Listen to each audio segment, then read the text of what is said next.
केसीआर सध्या महाराष्ट्राच्या दौऱ्यावरती आहेत. पंढरपूरमध्ये बोलतात, थेट जातोय. सर्वप्रथम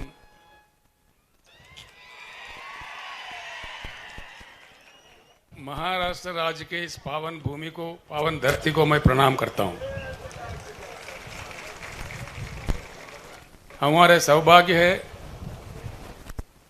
मेरे साथ आए हुए मंत्रिमंडल, आमदार खासदार तेलंगाना राज्य के बालके जी ने हमारा बहुत ही अच्छे अंदाज में स्वागत किया और बहुत ही ब्रह्मांड नायक विठोबा जी के चरण में माथा टेकने का हमें जो दर्शन दिलवाए, उस चीज के लिए मैं उनके आभारी हूं। मैं धन्यवाद भी उनको देता हूं। महाराष्ट्र राज्य के बीआरएस किसान विभाग के अध्यक्ष श्री मानिकराव कदम जी, हमारे सीनियर नेता श्री शंकरन्ना दोंडगे जी, आपके लोकप्रिय नेता, आपके दिल जीतने वाला नौजवान ताकतवर नेता भगीरथ बालके जी। आवाज कम आई है।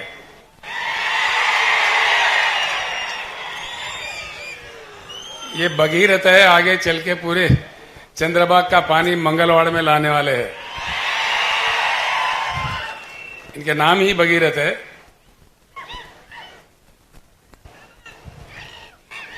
मंच पर उपस्थित नेतागण, सभा में उपस्थित भाइयों बहनों और माओ, मैं आप सभी को प्रणाम करता हूं।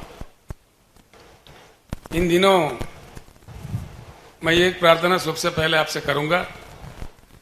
मेरे जो भी शब्द है आपके सामने, आप सुन के यही मत भूल जाइए। अपने गांव जाके जरूर अपने मित्र और अपने फैमिली में चर्चा कीजिए, अपने गांव में चर्चा कीजिए। इतना मेरा प्रार्थना है। इन दिनों एक बात मुझे बहुत सताता है, मैं हर सभा में कह रहा हूं महाराष्ट्र में, कि आज हमारे देश के लक्ष्य क्या है, भारत का लक्ष्य क्या है। देश का कोई लक्ष्य है या बिना लक्ष्य के हम गुमराह हो गए, हम भटक रहे अंधेरे के रास्तों में। क्या हो रहा है इस देश में? एक बार प्रति भारतीय को इस बारे में सोचने की बहुत सख्त समय आ चुका है। ये वक्त है उस समय का। आजादी का जंग एक वक्त था, जिन कुर्बानियों के फल हमको मिला, लेकिन आज एक और आजादी की जंग लड़ना चाहिए। उस प्रकार का ही एक नया उमंग से, एक नया सवेरे का दिशा में पूरे भारत को चलना चाहिए क्रांति के मार्ग पर। इसलिए कि आजाद हुए हम भारत 75 साल गुजर गए। 75 साल कोई कम समय नहीं होता है। दुनिया भर में कई देश है जो हमारे सामने ही कहां से कहां पहुंच गए, जैसा कि साउथ कोरिया है, जापान है, सिंगापुर है, मलेशिया है। हमारे से जियोग्राफिकली कनेक्टेड है, हिमालय के उस पार में चीन है। आज चीन का एक समय में चीन हमसे गरीब थे 1982 तक। उसके आज का चाइना कहां है और हम कहां हैं? इस बात को हर किसी को सोचना चाहिए। चुनाव आते रहते हैं, जाते रहते हैं, कोई ना कोई जीत ही जाता है। कितने पार्टियों को हमने सपोर्ट किया, और महाराष्ट्र जैसे राज्य में मुझे एक पार्टी बताइए जिनको अवसर नहीं मिला, अधिकार नहीं मिला। कांग्रेस तो पूरे 50 साल राज किया। उसके बाद में राष्ट्रवादी को भी आपने मौका दिया, शिवसेना को आपने मौका दिया, भाजपा को भी आपने मौका दिया। करना चाहते तो इनमें से कोई एक तो करते। उल्टा ये कह रहे हैं तेलंगाना के जैसे छोटे से राज्य में, कम समय में, नया नवेला राज्य में किसानों के भलाई के लिए सब कुछ किया जा सकता है।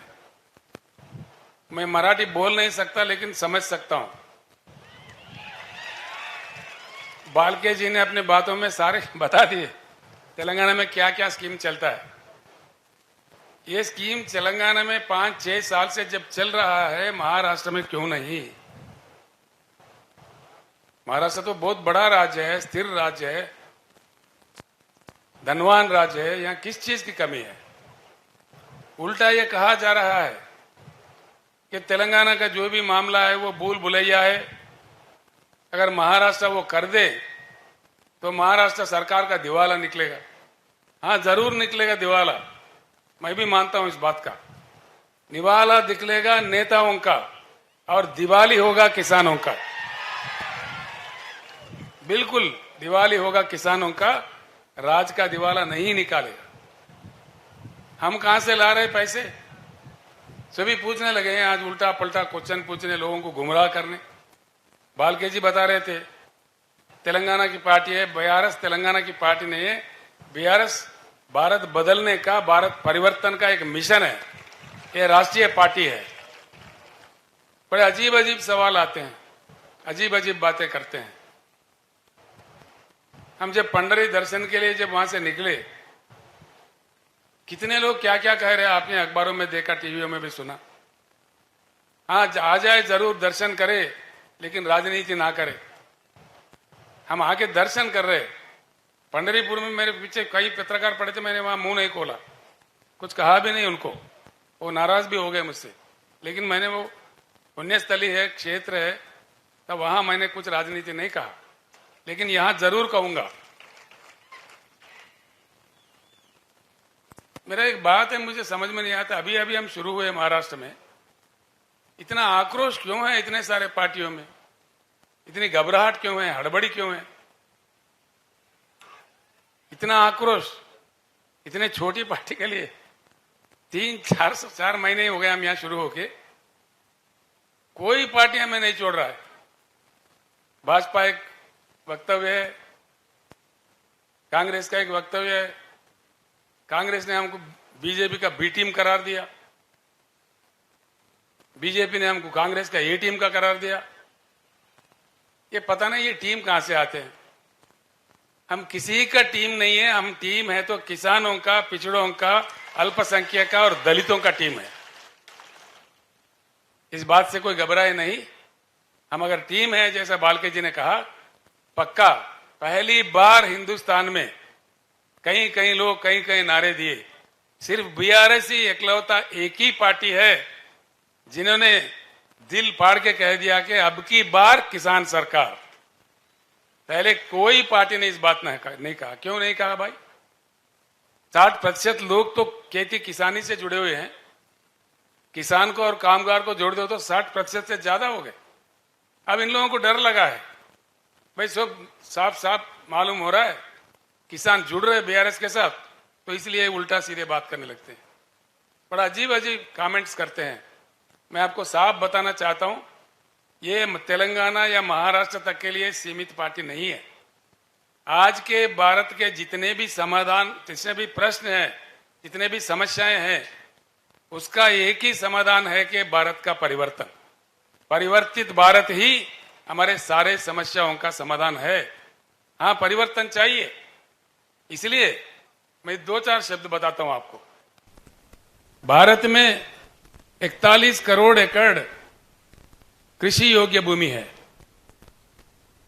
हिंदुस्तान में जिस प्रकार से पानी की उपलब्धि है, हमारे पास बरसात होती है इंडिया में 1,40,000 टीएमसी की। आधा तो उसमें बाष्पीकरण होता है, लेकिन आधा पानी हमें प्राप्त होता है हमारे शुद्ध नदियों में बहते हुए। यानी कि भारत के हर एकड़ में अगर सरकार में दम हो, केंद्र या राज्य के सरकारों का नीति सही हो, तो हर एकड़ में हिंदुस्तान के भरपूर पानी दिया जा सकता है। अभी आते आते रास्ते में बालके जी मुझसे कह रहे थे, मंगलवाड़ के इलाके में 25-35 गांव में पानी आने जो लाया जा सकता है, लेकिन नहीं कर रहे। यहाँ के सरकार में इच्छा शक्ति नहीं है। क्या बात है? पानी जरूरत से ज्यादा है। 41 करोड़ एकड़ जो कृषि योग्य भूमि है भारत में, हर एकड़ को दिया जा सकता है और पीने के लिए भरपूर पानी दिया जा सकता है। मैं औरंगाबाद गया तो वहां बोल रहे, चंबाजी नगर उनका नाम बदल दिया, ठीक है, वहां गए तो कह रहे 8 दिन में एक बार पानी आता है। शोलापुर में भी 4-5 दिन के बाद पानी आता है। अकोला वाले मेरे दोस्त थे प्रकाश पोहरे, वो कह रहे थे अकोला में 10 दिन में एक बार पानी आता है। आजकल मुंबई और पुणे में पानी की सप्लाई में कटौती आ रही है। क्या बात है? पानी नहीं है देश में? ये क्या हो रहा है? इसीलिए मैं कहता हूं, साफ कहता हूं, भारत के जल नीति, जो राष्ट्रीय जल नीति है, उसको पूरा का पूरा उठा के बंगाल के खाड़ी में फेंक देना चाहिए और नया पॉलिसी बनना चाहिए। यही भारत का परिवर्तन है, पक्का चाहिए ये बात। देश में हमारे पास नहीं है पानी तो अलग बात है, पानी की उपलब्ध है, पानी को रखते हुए हम उससे क्यों वंचित है और क्यों वंचित हो जाए। अब तक नेताओं ने गुमराह कर दिया, जिनको जो कहना कह दिया। ना पीने का पानी आता है, ना सिंचन के लिए पानी आता है। दूसरी चीज है बिजली। बिजली की क्या कमी है? बिजली बनाने के लिए 3-4 किस्म का बिजली होता है, लेकिन कई चीजों को लेके विवाद भी है। जैसे एटॉमिक पावर है, चेरनोबिल में रूस में जो विस्फोटन हुआ था, उसको लेकर दुनिया भर में कुछ विवाद खड़ा हुआ है, उसको बाजू कर देते हैं। सोलार पावर है, दिन में आता है, रात में नहीं आता है। दिन में भी वो भी आभार आ जाए तो तभी नहीं आता है। विंड पावर है, जो हवा से आने वाली पावर, हवा चली तो आई, नहीं तो नहीं आई। हाइड्रो इलेक्ट्रिकल पावर है, वो सिर्फ बारिश में जब नदियां बहने लगते हैं, प्रोजेक्ट भर जाते हैं, तभी कुछ मात्रा में मिलता है। लेकिन एक ही पावर है जो थर्मल पावर है, जिसको लेके कोई विवाद नहीं है, और थर्मल पावर चलता है हमारे देश में, पूरी दुनिया में। थर्मल पावर बनाने के लिए जो कोयला चाहिए, वो कोयला हमारे देश में अब तक पाया गया रिजर्व्स, कोयला रिजर्व्स हिंदुस्तान में 361 बिलियन टन का कोयला का उपलब्धि है। मैं यही बात आपसे विनम्र पूर्वक प्रार्थना करता हूं, मेरे बात को जरूर चर्चा में ले आए गांव में। कि जरूरत से ज्यादा पानी है, केसीआर ने कहा, यह सच है कि झूठ है? चर्चा कीजिए, उसका निकालिए, पढ़े लिखे लोगों को पूछिए, इरिगेशन अधिकारियों से पूछिए। भारत में बिजली, आप चौंक पड़ोगे, आप चौंक जाओगे। जो आपके केंद्र सरकार, पीछे का केंद्र सरकार, राज्यों के सरकार जो गुमराह कर रहे हैं, जो निजीकरण कर रहे हैं, वो सरासर गलत है। इसलिए मेरा प्रपोजल है, भारत परिवर्तन का यह भी एक हिस्सा है, पूरे राष्ट्रीय ऊर्जा पॉलिसी को भी बदल देना चाहिए। इसलिए कि हमारे पास जिस प्रकार का कोयला उपलब्ध है, हाइड्रो इलेक्ट्रिकल बिजली, सोलार का बिजली और थर्मल बिजली जो कोयला से बनता है, तीनों को संतुलित करके अगर देश के लिए दिया जाए, पूरे भारत के छोटे छोटे गांवों से लेकर बड़े बड़े शहरों तक, छोटे छोटे उद्योग से लेकर बड़े उद्योगों तक, और पूरे जगह बिजली पर्याप्त देने के लिए 150 साल तक के लिए यह पर्याप्त है कोयला। ये मेरे आंकड़े नहीं है, ये मेरी कल्पना नहीं है, ये केंद्र सरकार के आंकड़े हैं, कोयला मंत्रालय के आंकड़े हैं। इसलिए मैं बार बार कह रहा हूं, इस बात को आप अपने गांव में चर्चा कीजिए। क्यों हमको गुमराह किया जा रहा है? बिजली दे सकते हुए, बिजली बना सकते हुए क्यों निजीकरण कर दे रहे बिजली कंपनीज को? और हमारे देश में इतना भरपूर कोयला है जो 150 साल तक के लिए पर्याप्त है, उसके बावजूद क्यों कोयला ऑस्ट्रेलिया से मंगाया जा रहा है? क्यों कोयला आज कई अन्य देशों से मंगाया जा रहा है? इस बात को हमको समझना चाहिए, ये रूट मुद्दे हैं। इसलिए मैं आपसे प्रार्थना करता हूं, किसान भाइयों, हम जब तक एकत्रित ना हो, हमारा समस्या का कोई समाधान नहीं निकलेगा। बड़ा दुख होता है, इतने धनवान महाराष्ट्र राज्य में किसान का आत्महत्या रोज का 8 का 7 का 9 का 10 का आंकड़ा में जाता है। क्या यही हमारा किस्मत है किसानों का?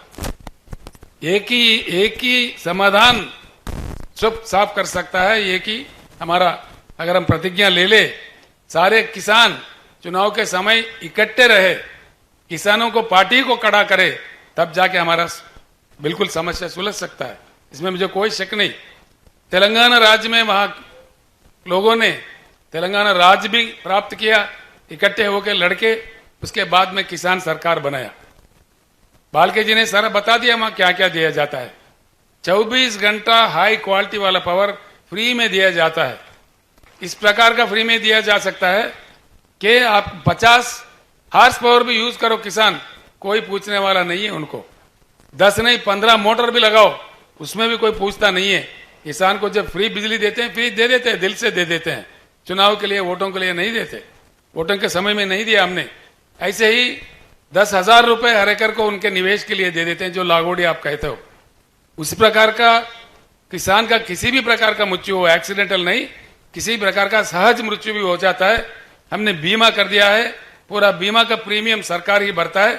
5 लाख रुपए उनका क्रियाक्रम से पहले उनके घर में पहुंच जाता है। किसान का पैदावारी जो है, धान उगाते हैं तेलंगाना में ज्यादा, हर एक दाना पूरा का पूरा सरकारी खरीदता है। वहां हमने 7,000 के ऊपर खरीद केंद्र खोले हैं। पूरे किसान अपने गांव में ही, वहीं कभी उनको ना मंडी जाना पड़ता है, ना सेठों के बीटों के पास में जाना पड़ता है, ना चिट्ठी लेके पैसों के लिए घूमना पड़ता है। मैं जानता हूं महाराष्ट्र में कैसा कैसा दिया जाता है। ये मैं जिस एरिया में खड़ा हूं, ये पूरा गन्ना का एरिया है। गन्ना के दाम के लिए हर साल क्यों किसानों को लड़ना पड़ता है? क्या कमी है? क्या दम नहीं है सरकार में इतना भी? एक साल में बुला के इसको सुलझ दे। हम लड़ाई नहीं लड़े, ये बात नहीं है। शरद जोशी के जमाने से कितने लड़ाइयां लड़े। प्याज उगता है, उसका दाम नहीं मिलता। प्याज के दाम के लिए हमारे किसान भाई नासिक से मुंबई तक पदयात्रा करते हैं, हजारों की संख्या में। उनके पैर से खून भी निकलता है, तभी सरकार को कोई एहसास नहीं। गन्ने का दाम क्यों नहीं देते? कहीं भी नहीं देते। गन्ने के पैसे कैसे देते? 3 महीने में, 4 महीने में, 5 महीने में देते हैं, एक बार नहीं आता है। ये क्यों? इससे क्या हम नहीं निकल सकते? इस कष्ट से, इस मुश्किल से हम नहीं निकल सकते? बराबर निकल सकते हैं हम अगर एकजुट हो जाओ। किसान का सरकार आ जाए तो उनके सर पे बैठ के दिला देगा, सब कुछ मिल जाएगा। इसमें कोई चमत्कार नहीं है। इसलिए मेरा प्रार्थना है आप सब लोगों से, किसान जब तक एकत्रित ना हो, कुछ नहीं बदलने वाला है। पार्टी बदलते रहेंगे। अब समझिए, आप कर्नाटक में हाल में चुनाव हुआ, वहां भारतीय जनता पार्टी हार गया, कांग्रेस सरकार आ गया। क्या कुछ बदलने वाला है? वहां पे कुछ नहीं बदलेगा। वही पॉलिसी चलते रहेगा, वही पुराने ही कथाएं सुनने पड़ेंगे। इसीलिए मेरी प्रार्थना है, चुनाव में पार्टियां जीतना नहीं है। जब से हमारे भारत में चुनाव में जनता जीतने का रवैया शुरू होगा, तब से भारत बदलेगा। जनता को जीतना चाहिए, जनता को अपेक्षा जीतना चाहिए। चुनाव के दूसरे दिन से ही उनके तहत काम होना चाहिए। ये वेरी इंपॉर्टेंट चीज है, ये समझने की बात है। इसीलिए मैं हमेशा कहता हूं, किसान जिएगा तो कौन मरेगा, किसान मरेगा तो कौन जिएगा। किसान अगर जिंदा है, सबके ताली में खाना आता है। किसान अगर खत्म है तो सबके तालियां सूख जाएंगे। कौन जी सकता है? इसीलिए मैं आपसे बार बार विनती करता हूं, किसान का एकत्रित, पूरे किसान भाई जितने यहां पधारे हैं, किसान भाई एकत्रित हो तो हमारे सारे समस्या का समाधान निकल सकता है। इसके अलावा भी कई लोक कल्याणकारी कार्यक्रम हमारे पास है, वो सब किए जा सकते हैं। कोई गरीब शादी करता है, 1 लाख रुपए दे देते हैं हम लोग। विद्यार्थी बाहर जाना चाहते हैं, 20 लाख रुपए का स्कॉलरशिप देते हैं हम लोग, जो बाहर देशों में पढ़ने के लिए। ऐसे कई कल्याणकारी योजनाएं हैं। जो दिव्यांग लोग हैं, देश में कोई राज्य नहीं देता, सिर्फ तेलंगाना एक ही राज्य है 3000 के ऊपर देता था। तेलंगाना दशाब्दी उत्सव में मैंने अभी अनाउंस किया, उनको 4000 मिलेगा पर महीने। यहाँ पे पेंशन क्या मिलता है? मेरे ख्याल से कोई 600 रुपए मिलता है। तेलंगाना में हम 2000 रुपए पेंशन देते हैं। मैं महाराष्ट्र वासियों को, जो पेंशनदार है, उनको खुलकर कहता हूं, महाराष्ट्र में बीआरएस का सरकार लाओ, पूरे किसान के काम भी हो जाएंगे और वेलफेयर मेजर्स भी। आपको पेंशन 2000 मिलेगा, बाज़ाब्ता मिलेगा, किसी का दिवाला नहीं निकलेगा, बिल्कुल बाज़ाब्ता आराम से दे सकते हैं। ये सारे चीज हो जाएंगे। सारे चीज संभव है जबकि हम एकत्रित हो। दलित वर्ग हमारे देश का एक अंग है, उनको हमने पीछे रखा है, वो हमारा ही पाप है। उस पाप को हमको धोना पड़ेगा, कोई अन्य आके नहीं करेगा। अमेरिका देश में काले लोगों को गोरे लोगों ने बहुत सताया था, बहुत रुलाया था, बहुत उनको वंचित किया था। लेकिन अमेरिका समाज में जागृति आने के बाद एक ब्लैक, मतलब यानी काले जाति के रहने वाले बराक ओबामा को देश के अध्यक्ष बना देके उनका अपने पाप को धोया है। ये भी भारत में चेतना आना चाहिए। हमारा दलित भाई वंचित ना रहे, उनके भी उद्धार होना चाहिए साथ साथ में। जब तक वो ऐसे रहेगा, पिछड़े रहेगा, ये भारत के चेहरे पे एक दाग रह के बन जाएगा। इसको भी मिटा देना कोई दूसरा देश वाला नहीं करेगा, ये हमारा ही कर्तव्य बनता है, हमारा ही दायित्व बनता है। यहाँ के पार्टियां पूरे प्रस्तापित है, इनको क्या डर है समझ में नहीं आता, क्यों ऐसा करते हैं समझ में नहीं आता, क्यों उल्टा सुल्टा बात करने लगते। हमारा जो एजेंडा है उस एजेंडा पे बात करो, उस एजेंडा डिस्कस करो। देवेंद्र फडणवीस जी जो भूतपूर्व मुख्यमंत्री अब के उप मुख्यमंत्री है, नांदेड़ में पहली बार जब मैं आया था तो उन्होंने कहा था केसीआर जी आपका यहाँ क्या काम है, आपका तो काम तेलंगाना में है। मैंने कहा भैया मैं भारत के नागरिक हूं, कहीं भी जाके काम कर सकता हूं, मैं यहाँ किसान के उद्धार के लिए आया हूं। अगर मुझे नहीं चाहते हो तेलंगाना एजेंडा मक्की का मक्की 100% इंप्लीमेंट करो, मेरा काम खत्म, मैं मध्य प्रदेश चले जाऊंगा, महाराष्ट्र नहीं आऊंगा। उसका जवाब नहीं है उनसे, उसका जवाब आता ही नहीं है। उनको कहना चाहिए कि बिल्कुल हम अमल करेंगे, नहीं करते। केंद्र सरकार एक 6,000 रुपए देते हैं, वो भी कम लोगों को, कम किसानों को। हमारे पास कोई ऐसा अभेद नहीं है। पूरे किसान जितने भी है 70 लाख किसानों को हम रईत बंधु जो स्कीम है 10,000 देने वाला, छोटा बड़ा सब किसानों में देते हैं, कोई भेदभाव नहीं है उसमें। इसी प्रकार का यहां भी आना चाहिए। लेकिन जैसा बीआरएस ने प्रवेश किया महाराष्ट्र में, फिर 6,000 का ऐलान हुआ। वो किसको देंगे? जो किसान सम्मान निधि मिल रहा है उन्हीं को देंगे, बाकी को नहीं देंगे। वो भी पूर्ण रूप से नहीं, 2-2 हजार करके 3 किस्तों में देते हैं। हमारे पास ऐसा नहीं है।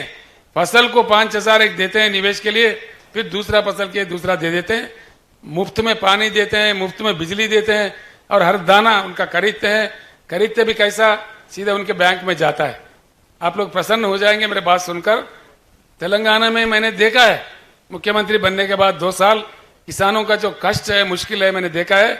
उसके बाद में पूरी तलाटी व्यवस्था हमने बर्खास्त कर दिया है तेलंगाना में। तलाटियों का जो काम है आप जानते हैं, हमारी भूमि उनके नाम पे लिख दे, इनका भूमि उनके नाम पे लिख दे, वहां पूरा तलाटी व्यवस्था ही बर्खास्त कर दिया कानून बना के। उनके पेट में नहीं मारा हमने, दूसरे डिपार्टमेंट में उनको नौकरी दिया, और तलाटी व्यवस्था निकाल के धरणी बोल के पोर्टल लाके सारे जमीन का रिकॉर्ड हमने डिजिटलाइज कर दिया। उसके लिए उस माध्यम से ये सुविधा होता है किसानों को। धान खरीदते हैं, किसी के पास फिरने की जरूरत नहीं है, सीधे किसान के बैंक अकाउंट में जाता है। जो 5,000 हर फसल के लिए हम निवेश के लिए देते हैं, वो भी सीधा, ना दरखास्त देना है, ना दफ्तर जाना है, सीधा उनके बैंक अकाउंट में जाता है, हैदराबाद से जाता है। किसान का जो बीमा है उसके लिए कहीं दरखास्त नहीं देना है, सीधे उनके अकाउंट में बैंक में चले जाता है। ये संभव बात है। ये बात जब तेलंगाना में हो रहा है, महाराष्ट्र सरकार क्यों नहीं कर सकता? यही मेरे क्वेश्चन है, यही मेरा सवाल है। सिर्फ महाराष्ट्र ही नहीं, मध्य प्रदेश में क्यों नहीं, उत्तर प्रदेश में क्यों नहीं, पूरे अन्य भारत में क्यों नहीं? ये संभव होते हुए भी एक राज्य में, हिंदुस्तान के एक हिस्सा में हो रहा है, बाकी भारत में क्यों नहीं? इसीलिए मैं आप तमाम लोगों से, सभी लोगों से मैं प्रार्थना करूंगा, ये पूरे भारत के किसानों के जंग है, उनके प्रतिनिधि है बीआरएस पार्टी। सिर्फ महाराष्ट्र या तेलंगाना किसी एक राज्य का नहीं है। और आखिरी में मैं एक बात आपको जरूर बताऊंगा। पालके जी ने कुछ बात रखा, उन्होंने, पिताजी थे उनके, बड़े अच्छे आदमी थे, भले आदमी थे, 3-3 बार आपने आपके प्यार दिया, उनको जिताया, उनकी मृत्यु हो गई, भगवान ने हमारे साथ नहीं रखा उनको मैं आश्वासन देता हूं, बिल्कुल मैं उनसे बड़ा हूं, उनको पूरा आशीर्वाद मेरा उनके साथ होगा, बालके जी के साथ। आज हम पूरे तेलंगाना राज्य को लाके यहाँ विठोबा जी के दर्शन करवाए, घर बुलाए, और खाना भी खाएंगे हम लोग जाके, आप लोग भी खाएंगे, हम लोग भी खाएंगे। इतना हमारे साथ जो खड़े हैं, पश्चिम महाराष्ट्र के जो दरवाजा खोले है बालके दादा, उनके पूरा हमारे साथ होगा, हमारे आशीर्वाद उन पे होगा, हम पूर्ण तरीके से उनके साथ होंगे। आप सब लोग भी साथ दीजिए। एक युवा नौजवान, क्या चाहिए, नौजवान लीडर है, नौजवान नेता है, उनके काफी भविष्य है। ये एमएलए चुने जाते हैं तो एमएलए नहीं रहेंगे, मैं आश्वासन देता हूं, इनको मंत्री पद भी मिल सकता है, ताकि उनसे भी जा सकते हैं। आगे चलकर बहुत बड़ी उनकी तरक्की हो सकती है। उनकी तरक्की है ने पंढरपुर मंगलवार कॉन्स्टिट्यूंसी की तरक्की है, सोलापुर जिले की तरक्की है, महाराष्ट्र राज्य की तरक्की है। बालके जी का व्यक्तिगत तरक्की नहीं है, उनको भगवान ने जो दिया है, उनको कोई खाने की कमी नहीं है, लेकिन पूरे राज्य का विकास, पंढरपुर का विकास, हर चीज का विकास उनके जरिए हो जाएगा। ये युवा है, मैं इनसे बहुत बड़ा हूं। इससे युवा लोगों का मार्गदर्शन में पूरे किसान एकत्रित होके आप चल पड़े तो हर चीज संभव है, कोई असंभव नहीं है, कोई नहीं होने वाला कारण नहीं है। एक बात मैं अंत में कहूंगा, हम जब फल की अपेक्षा करते हैं, फल का ही पौधा लगाना चाहिए। कई महान संतों ने कह दिया है कि बोया पेड़ बबूल का, आए कहां से आम का अपेक्षा है तो आम का पौधा लगना चाहिए। कांटों का पौधा लगा के फल का अपेक्षा करें, हमको नहीं मिलेगा। गाय से दूध लेना है तो गाय को घास दीजिए, गधों को घास दे दो और गाय को दूध पूछो, कहां से मिलेगा हमको? हमारे वोट में वो ताकत है, वो दम है। हम बटे नहीं गए तो बिल्कुल हमारा काम बन जाएगा। मैं आपके भाई हूं, आपका बेटा हूं, मैं अपने आप में किसान हूं और मैं गर्व करता हूं, फख्र करता हूं। भगवान ने मुझे किसान के घर में जन्म दिया, किसान के घर से ही मैं पैदाइश हूं। किसान होने का मैं फख्र करता हूं, बिल्कुल फख्र करता हूं। मुझे फख्र है किसान होने के लिए, इसीलिए मैं खुद किसान में हूं, इसीलिए मैं किसान का दुख दर्द समझ सकता हूं। लोग बोलते हैं वहां के मराठवाड़ा के, विदर्भ के लोग बोलते हैं पश्चिम महाराष्ट्र ठीक है। मैंने कहा भैया पश्चिम महाराष्ट्र में क्या मुफ्त में बिजली मिलता है? मिलता है? 24 घंटा मिलता है? 1 घंटा भी नहीं मिलता है। 1 घंटा भी नहीं मिलता है। लागोड़ी मिलता है? नहीं मिलता ना, मुझे सुनने नहीं दे रहे। नहीं मिलता। तलाटी रखे के बर्खास्त करे, बर्खास्त करना चाहिए।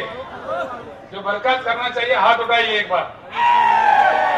कैमरा वाले उधर देखो भाई, कैमरा वाले उधर घुमाओ। जनता क्या चाह रही है वो बता दो पूरी दुनिया को।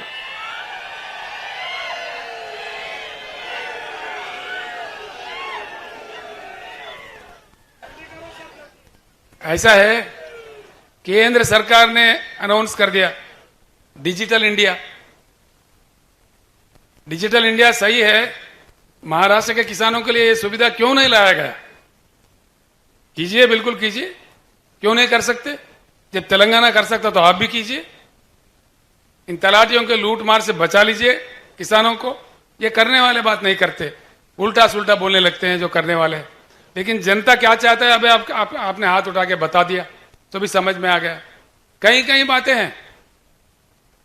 मेक इन इंडिया बोले देश के प्रधानमंत्री साहब ने। मेक इन इंडिया है तो हर शहर में क्यों चाइना बाजार लगता है? भारत बाजार कहां भाग गया है? क्यों चाइना बाजार ही दिखता है हर शहर में? बच्चे उड़ाने के पतंगों के मांझा, दीपावली के दिए, दीपावली के पटाखे, होली के रंग, ये सारे चाइना से आते हैं। क्या भारत में इतना भी सलाहियत नहीं है कि ये चीज यहां बन सके? आप सोचिए इन बातों का, आपके गांव जाने के बाद सोचिए कि भारत बदलना है, नहीं बदलना है। जरूर भारत का परिवर्तन ही आज के भारत के समस्याओं का समाधान है, कोई दूसरा नहीं है। समाधान है पूरे नीतियां बदलना चाहिए, पॉलिसियां बदलना चाहिए, पारदर्शिता होना चाहिए, लोगों के सामने रखना चाहिए। मैंने डट करके पूछा, मुझे कोई डर नहीं है। हाँ, तलाटी लोग जरूर हमारे खिलाफ वोट डालेंगे, कोई बात नहीं है। लेकिन जब जनता चाहता है, हम खुल के कहते हैं कि तलाटी चाहिए कि नहीं चाहिए। महाराष्ट्र के हर प्रांत में मैं पूछ रहा हूं, विदर्भ में, मराठवाड़ा में, नासिक में, हर जगह मैं पूछ रहा हूं। हर जगह की पुकार, जनता का पुकार यही है कि तलाटी निकाल दो। जैसा तेलंगाना में होता है, हमारा भी डिजिटलाइज रिकॉर्ड करो, हमारा रिकॉर्ड सेफ रखो, जमीन सेफ रखो, कोई उल्टा सुल्टा ना हो जाए। हमारे तेलंगाना राज्य में किसान धरणी पोर्टल में एक बार उनका जमीन, उनका नाम चढ़ गया, वो निश्चिंत है एकदम, उसका कोई नहीं बदल सकता। बदलने का अधिकार किसान को ही हमने दिया है। किसान का अंगूठा यानी कि बायोमेट्रिक लग के ही किसान का जमीन का ओनरशिप बदलता है तेलंगाना राज्य में। उसका कोई तलाटी नहीं बदल सकता, कोई रेवेन्यू इंस्पेक्टर नहीं बदल सकता, तहसीलदार नहीं बदल सकता, डिविजनल ऑफिसर नहीं बदल सकता, कलेक्टर भी नहीं बदल सकता, रेवेन्यू सेक्रेटरी भी नहीं बदलता, रेवेन्यू मंत्री भी नहीं बदलता, चीफ सेक्रेटरी भी नहीं बदल सकता, चीफ मिनिस्टर भी नहीं बदल सकता। सिर्फ किसान की जो भूमि है, उन पे उनका जो अधिकार है, उनका जो पट्टा है, उसको बदलना है तो किसान की बायोमेट्रिक से ही बदलता है। ये भी आप अपने गांव में चर्चा कीजिए। जब तेलंगाना में यह सुविधा है उपलब्ध किसानों के लिए, महाराष्ट्र में क्यों नहीं? जो नेता लोग हमको हमारे ऊपर यह कर रहे हैं, टीका टिप्पणी कर रहे हैं, उनसे पूछिए भैया केसीआर ने कह के गया, आप क्यों नहीं कर रहे? ये बात हमारे लिए क्यों नहीं ला रहे? तेलंगाना का महाराष्ट्र का बॉर्डर है 1000 किलोमीटर। आप कहीं भी जाके पूछ सकते हैं, किसी भी गांव में। यहां से सिर्फ 400-500 किलोमीटर में तेलंगाना पड़ता है। बालके जी से मैं रिक्वेस्ट करता हूं, हर तहसील से एक बस या 2 बस, एक बस में महिला, एक बस में पुरुष आ जाए बिल्कुल आका वहां के पूरा 2 दिन घूमे, हम आपका सत्कार करेंगे, हम आपके वहां के मंदिर का दर्शन करवाएंगे। उस सौभाग्य में दे दीजिए, हम आपके बिल्कुल लोगों को लाइए, 1 हफ्ता 10 दिन में पूरे दिखा के हम बता देते हैं क्या क्या कैसा होता है, रजिस्ट्रेशन कैसा होता है। तेलंगाना में रजिस्ट्रेशन करने जाओ 10 मिनट में हो जाता है, फिर पट्टा के लिए समय नहीं है, उसके बाद 5 मिनट में पट्टा भी हो जाता है, वहीं के वहीं पासबुक दे देते हैं। आपके पास जो 7-12 है इतना सा कागज देते हैं, हमारे पास कागज नहीं देते। हर किसान के पास जैसा पासपोर्ट होता है ना, उससे भी सुंदर सा पासबुक है उनके पास, और उनका कभी वो बेचते हैं खरीदते हैं तो पूरा उसी समय वेबसाइट में दिख जाता है। किसी ने यहाँ खरीदा, उनका बेटा अमेरिका में, वहां देख सकता है, अमेरिका में भी, दुनिया के किसी कोने में है, खाली वेबसाइट खोल दिया दिख जाएगा हमारे पिता ने 2 एकड़ खरीदा है। ऐसे सुविधा यहाँ भी किया जा सकता है। हमको बोलने से बजाय ये काम कीजिए ना, ये काम कर सकते ना, टाइम है अभी सरकार के पास, काफी समय है, कर सकते, वो नहीं करते।